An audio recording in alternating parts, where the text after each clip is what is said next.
that's not it, as India has also been caught in this crossfire between Iran and the UK. It's awaiting updates on the state of the 18 Indians who were on board the UK ship when it was seized by Iran. Sources have told WION that the crew is safe and doing fine as they await the legal process to be completed. The visuals on your screens now are of the captured UK tanker Stena Impero. Iran captured the ship, saying it failed to respond to a distress call after hitting an Iranian fishing boat.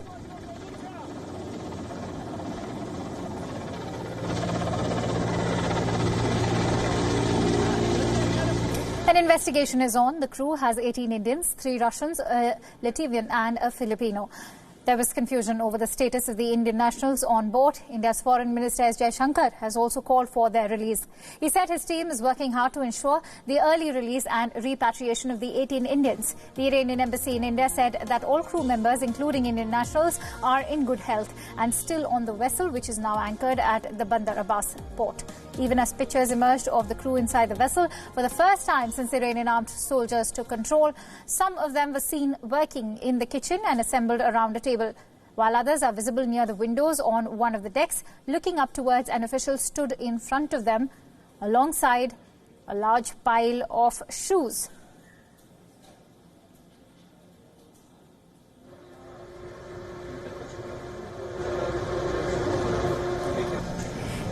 Tehran has already released radio recordings at the moment on Friday that members of the Iran Revolutionary Guard took control of the vessel. Stefan Navy patrol boat, this is British warship Foxtrot.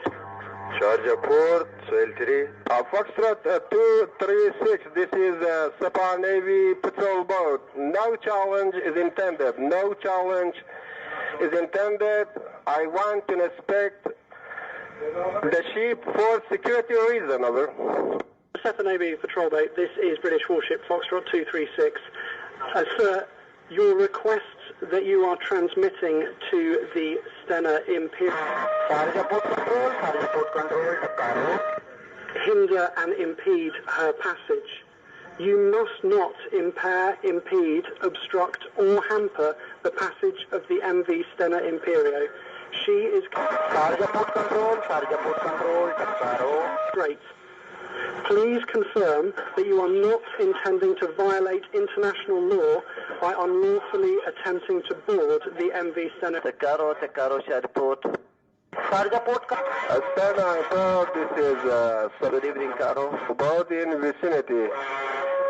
If you obey, you will be safe, Captain.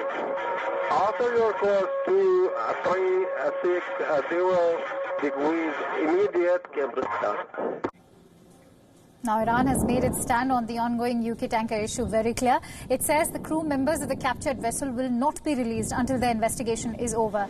Even as their release and repatriation remained uncertain, Britain's Prime Minister Theresa May chaired an emergency meeting of ministers and security officials. This is one of May's last working engagements ahead of a scheduled departure from office.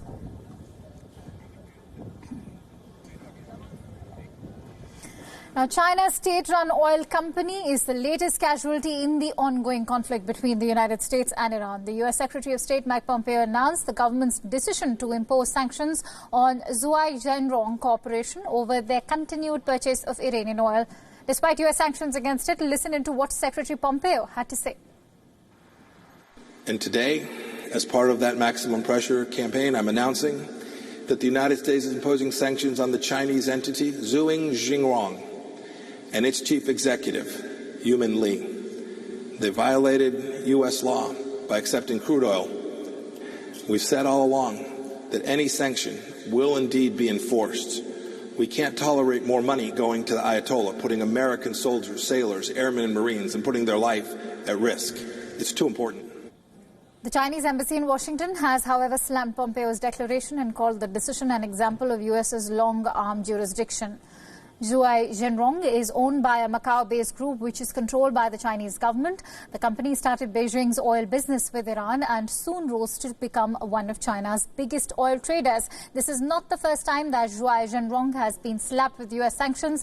In 2012, the Obama administration had also imposed sanctions, and even then, the reason was the same. purchase of Iranian oil. The move also comes at a time when US and China have restarted major trade talks after a bitter trade war. But US maintains that the sanctions are aimed at companies purchasing Iranian oil and not at China as such.